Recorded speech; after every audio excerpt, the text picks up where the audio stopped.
Menurut gua, orang yang punya aset di atas 50 miliar itu udah hitungannya pakai hoki, guys. Ya, jadi kalau misal ada orang nih punya aset ikut di atas 50 M, itu faktor X-nya atau faktor hokinya itu sangat tinggi. Tapi kalau orang-orang di luar sana, kita bicarain orang mau cari 100 juta atau 1 miliar, itu masih possible, itu masih bisa.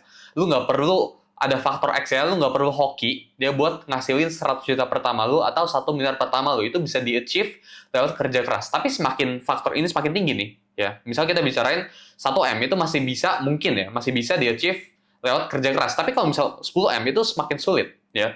50 M itu udah hampir nggak bisa di-achieve lewat kerja keras. Itu harus ada faktor X-nya, atau harus ada faktor hokinya. Ada yang namanya itu wealth machine concept ya. Jadi apa industri yang lu masukin itu matters banget. Jadi let's say di tahun ya kayak abad ke-19-an atau abad ke-18-an pas tuh kereta ya itu railroads and steel itu lagi populer banget guys. Dan kalau lu pada saat itu masuk ke industri itu di waktu yang tepat dan lu pelajarin semuanya, itu bisa jadi sukses di situ. Atau nggak misal di tahun 19-an ya, Rockefeller pada saat dia lagi bangunin oil ya, dia bikin Standard Oil, lu masuk ke industrinya, lu masuk ke oil industry, lu jadi kaya di situ ya. Meski lu cuma dapat 1% market share ya.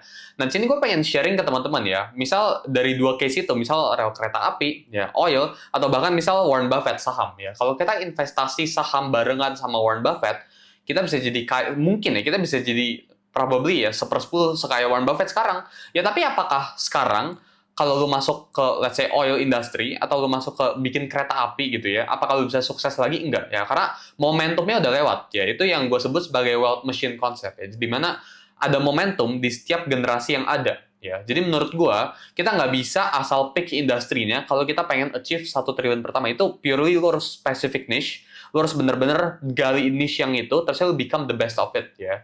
Jadi kalau lu pikir-pikir ya, lu nggak bisa misal si Rockefeller dulu bikin oil ya, Standard Oil, lu nggak bisa buat oil juga ya, itu nggak mungkin works ya, karena sekarang udah dimonopoli basically industrinya.